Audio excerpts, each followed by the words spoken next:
Hey everyone, it's Darby from Blue Television Games, and in this giant box here, I have a boxed Atari Jaguar, not brand new, but used, but still in the box, and a bunch of Atari Jaguar games. We're gonna unbox the Jaguar, take a look at it, and take a look at all the games I got with it. The Jaguar was the last console made by the Atari in 1993, and it was marketed as the first 64-bit video game console. The console used a multi-chip architecture which made development for the console insanely tough, and it's kind of what ruined a lot of the games and made the system fail. As you can see here, I've got a boatload of games, some complete in the box, but most at least do have the box. Not all of them have manuals and stuff. We'll go ahead and set all these off to the side because we're going to check out the system first. Then we'll go over the games and we'll show gameplay for all 20 games that were included in this set. So here's the box and also the manual for the system, which wasn't inside the box for whatever reason, so we'll take a quick look at it. The basic directions on how to hook it up, and look here to a VCR. A lot of kids nowadays don't even know what a VCR is, so it's kind of funny seeing that in the manual. And it's definitely cool to have the system manual. We won't overlook that too much. Pretty technical, boring stuff. Alright, so here's the system. Looks like we got the AV cables, power supply, a couple controllers. It doesn't have the shell for the system, it's just kind of put in here with some bubbly wrap. And this is the controller for the Atari Jaguar. No shoulder buttons. You have an A, B, and C button. You have your D-pad, your pause, your option, and this 12-digit numeric pad here. So yeah, it's quite an interesting controller, definitely weirdly designed. I also got this extra controller, which appears as if it might be new. And this has the gray buttons, which I've heard is a little bit better on the D-pad, which it is a little smoother feeling. So it's kind of cool, I got one of those. The power supply is an official Jaguar power supply, and there's the AV cables. Definitely want to order the S video cable if I can find one. And here she is, the Jaguar. Actually a pretty good looking system. The design of it is pretty sharp, and it kind of stands out. Not a lot of systems look like this. Definitely for the time period too, it does kind of have that 90s vibe to it. On the front we have two controller inputs. On the back we have where you can hook up the AV cable and the power supply and all that good stuff. Here's the underneath where you can see the serial number and some product info. The system is in good shape even though it is used. It looks quite nice. It looks like whoever had this took good care of it. Here's the one game I have with no box. It's Cybermorph. Here's what it looks like inside the system. Here are the games I got with it. We have NBA Jam Tournament Edition, Zool 2, which is a 2D platform. You can actually play with two players. Definitely excited to check this one out. Doom was released on the Atari Jaguar as well. It's a classic first-person shooter. Everyone knows what Doom is. Here we have Hover Strike. A lot of these boxes are in really good shape. I mean, this looks like fresh off the game shelf. Very cool. Supercross 3D, I've heard it's not a great game, but you know, the more for the collection, the better. We have Fight for Life. I know very little about this. I remember reading about it in a magazine as a kid and thinking it looked like Virtua Fighter. My guess is it's not that good. Wolfenstein 3D, one of my favorite games, is in a little protective box here. Excited to see how the Atari Jaguar version stacks up. We have Flipout, which I know is a puzzle game of some sort. Guys on the front remind me of Clay Fighter. Maybe this is Claymation, I'm not sure. Next up we have Ruiner Pinball. Pinball games can be very fun, and the screenshots do look cool on the back. Alien vs. Predator, probably the most popular Jaguar game. I've never gotten to play it before. I did own a Jaguar once before, but never this game. Excited to check it out for sure. Next up we have Club Drive. I know very little about this. I do remember also reading in a game magazine about this game. Curious to check that one out. Dragon the Bruce Lee story is brand new, actually. It's completely sealed. I am going to open it up because I don't care that it's new. I'm excited to check out all these games. Still should be in great shape. We have Iron Soldier, some sort of mech game. I've actually heard this is pretty good. Definitely another one I'm curious to try out. We have Tempest 2000. I've actually read people have modded controllers for this game to make the control a little bit better. I don't know much other than that. Kasumi Ninja is popular for being an awful fighting game. This looks like it might be brand new or just kept in the original plastic. Not really sure. It's basically a Mortal Kombat kind of rip-off game. Theme Park is actually one of my favorite old school sim games. I loved it on 3DO. I'm curious to see how the Jaguar version stacks up. This was released on multiple consoles. Definitely be a cool one to check out. White Man Can't Jump, brand new, with a free 4-player multi-tap attached to it.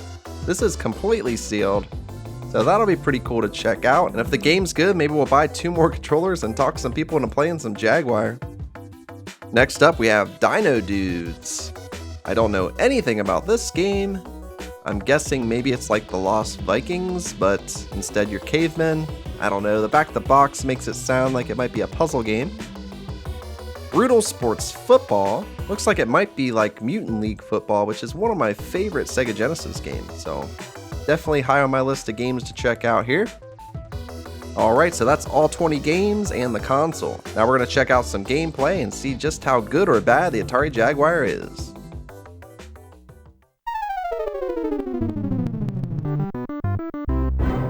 There you have it, the Atari Jaguar intro screen with this ridiculous cube with a Jaguar on it. Not so sure what they were thinking about this intro scene, but it's definitely something. Alright, so the first game I tried out was Alien vs. Predator, and you can actually be an alien, a marine, or a predator. We went with marine because I wanted to kill some aliens and predators. The graphics actually were pretty impressive, especially for the age of the game. The aliens looked really cool. Control was pretty solid for the most part. Shooting up the aliens was a blast as I went through. The sound effects were great. I encountered a couple different enemy types. I just did a short playthrough to capture some gameplay for you guys, but the face sucker got the best of me. The next game I tried out was Brutal Sports Football. And kind of like I thought from the box art, the game ended up being a lot like Mutant League Football for the Sega Genesis. In this game, it plays more like hockey or soccer, where you just gotta get the ball into the goal. Catch here is that there's axes and knives and swords and all sorts of things you can pick up to hurt the other team. It's definitely a very brutal football game. The control was really solid, it had a rockin' soundtrack. First, the computer really kicked my butt, tearing me up, scoring points. The more I played, the more I got used to the controls, and within my short 10 or 15 minutes of the game, I was able to score a goal. Definitely rewarding and fun. Next up, I checked out Club Drive. I went in with little expectations and they were met. You drive around in this boxy car with super clunky controls. I do like the idea of this first level, driving through a gigantic apartment in this little car, trying to find collectibles in order to finish the level. I actually thought the idea was very fun, the execution just wasn't quite there. The game did have some graphical errors here and there, and the music was a bit funky. I also tried out a different level where it was kind of like a Wild West theme. It had the same exact premise though. You had to drive around with the clunky controls and find more collectibles. Club Drive had a great concept, but the execution just wasn't quite there. Next up, I tried out Cybermorph. Cybermorph instantly reminded me a little bit of Star Fox and Star Fighter, some classic polygon shooters. In this game, you go around collecting these little yellow objects, and this green bald head tells you you're doing great.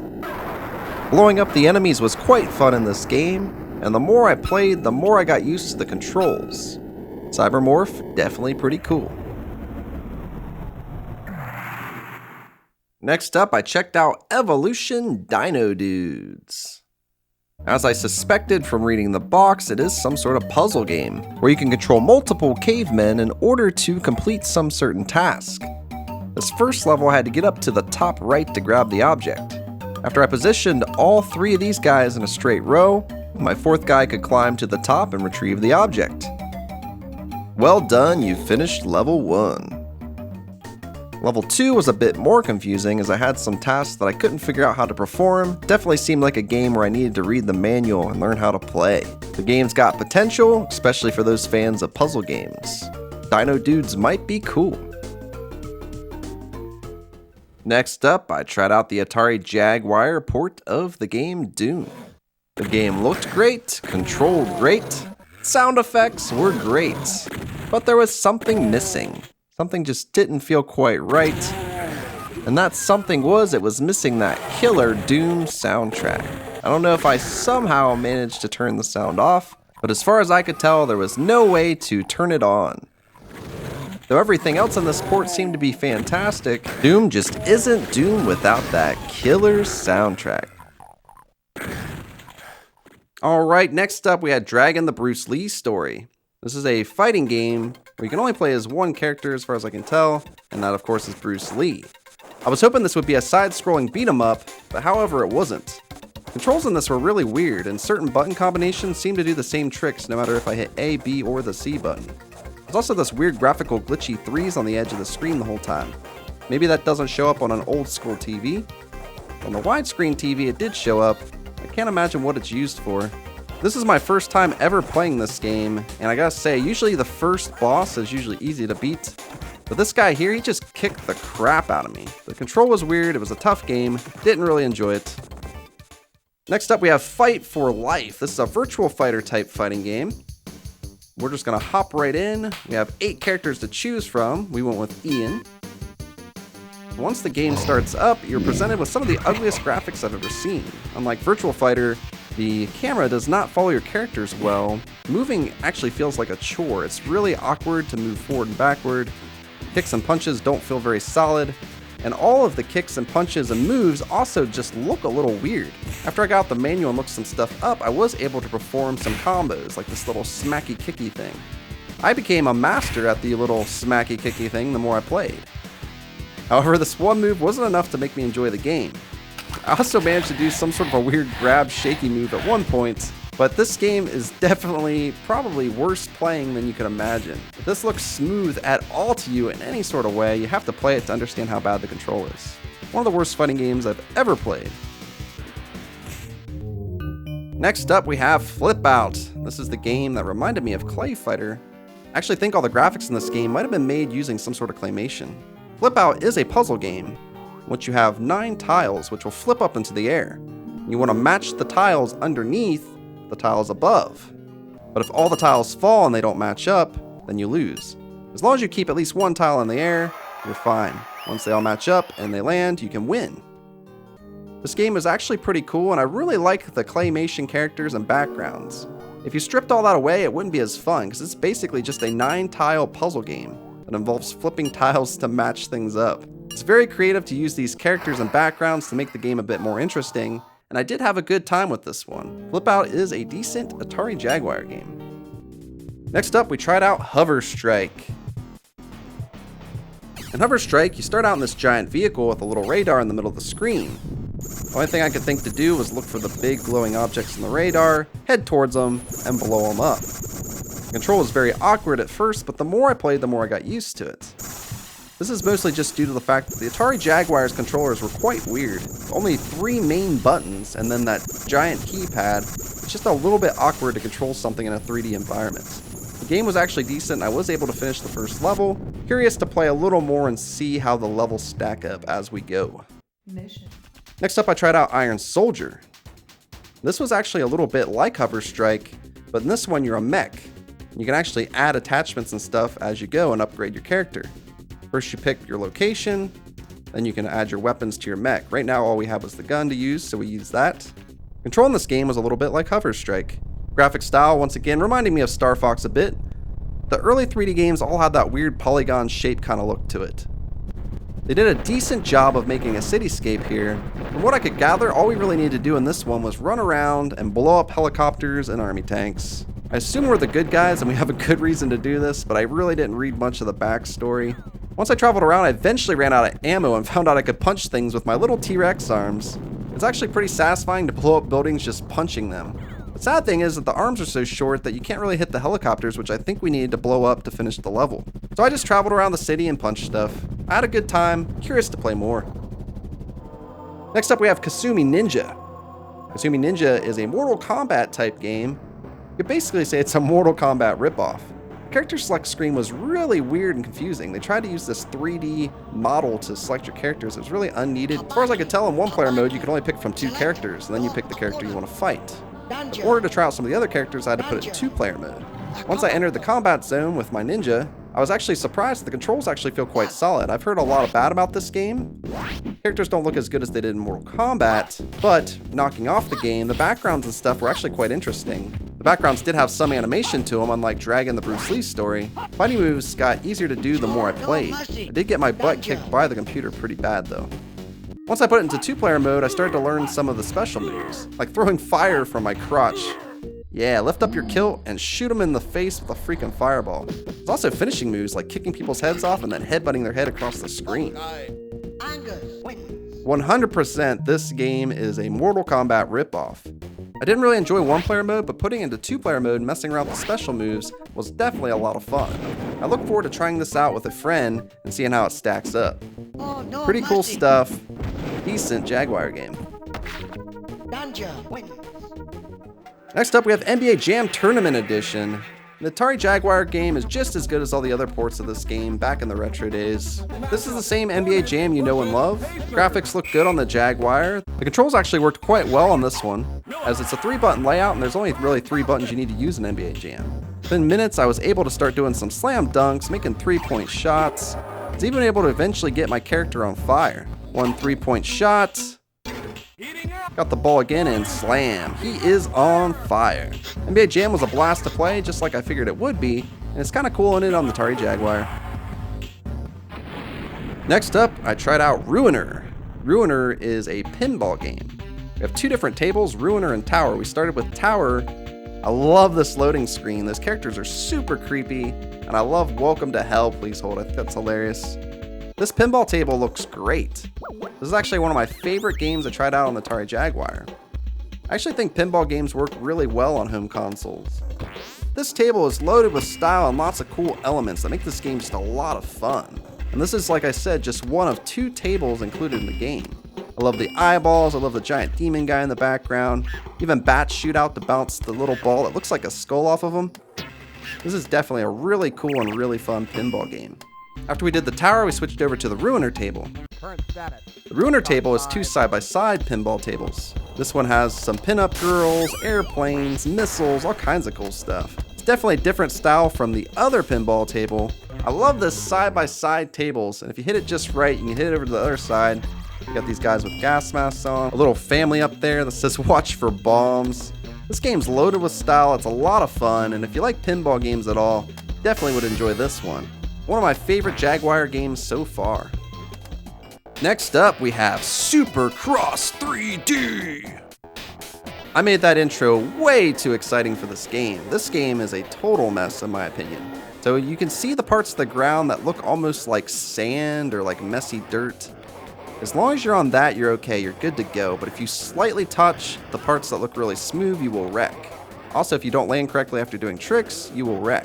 When you go to make the turns, I turned too tight, I wrecked. I will say the more I played it and started to get down the controls, it started to get a little bit easier.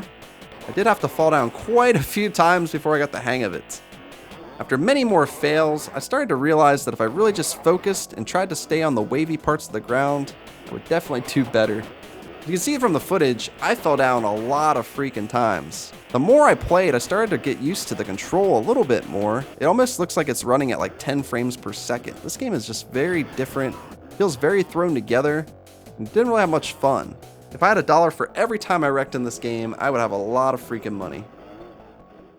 Next up, we have Tempest 2000.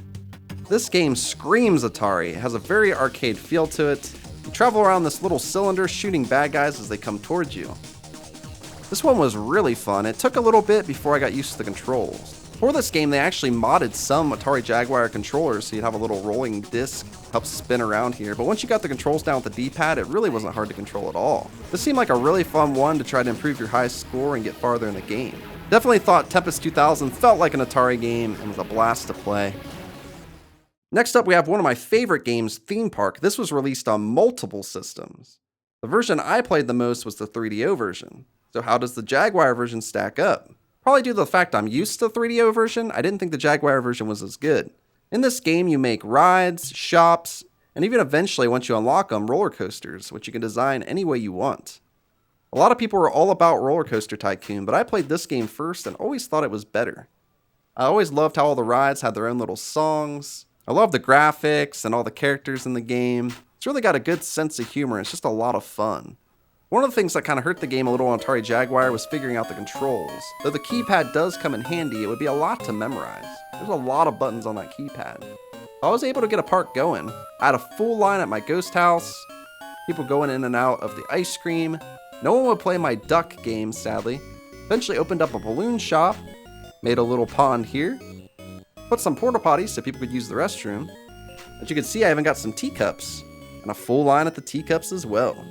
This is one of those games where once I put it in, I didn't want to stop. Theme Park is great on the Jaguar. Next, I tried out White Man Can't Jump.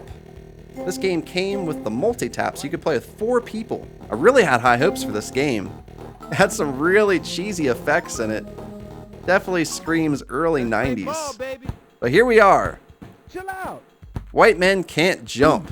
This game is freaking weird. The graphics are weird.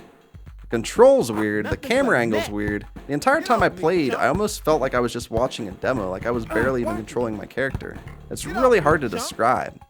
And when you shoot, even if you make a basket, the next team just picks up the ball and it just keeps going. There's no taking it out of bounds and passing it to your teammates. There's no taking the ball back out and bringing it back in. I don't even think you can go out of bounds in this game. I think playing this with someone else could have been a blast because it could have been really hilarious trying to control our characters. Everything in the background is super static like the Bruce Lee game from earlier. This game is a mess and I can't really say much good about it.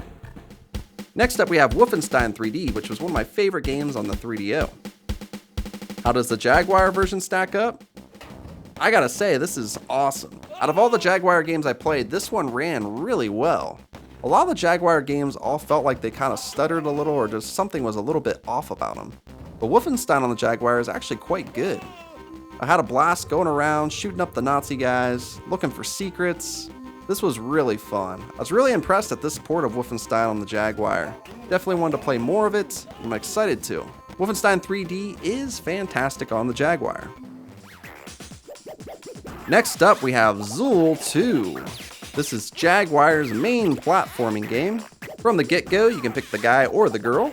This is sponsored by a lollipop company, I'm assuming, because you see this all over. Once you start the game, it feels kind of like a Sonic the Hedgehog wannabe game. You'll be collecting all this candy and chicken legs or whatever the freak all this crap is. The more I played this game, the more and more I enjoyed it though. The graphics are really unique, and for an Atari Jaguar game, they actually look quite nice.